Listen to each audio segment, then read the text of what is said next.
Hey everyone, welcome back. In today's video, I'm going to show you how to download Dota 2 in your computer in a very simple way.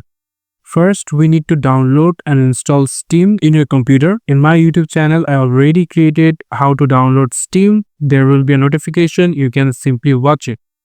After downloading Steam, you can simply search here and going to search for Steam and open the Steam app. And then you can simply search here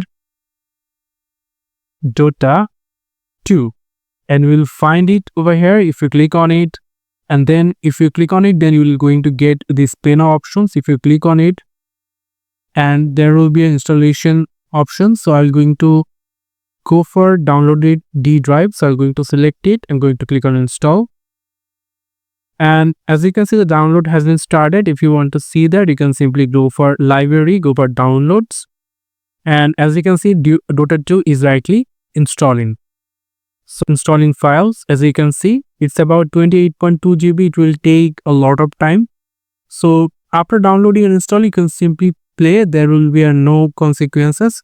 So that's it. Thank you so much for watching. I hope to see you for another videos. Till then, goodbye.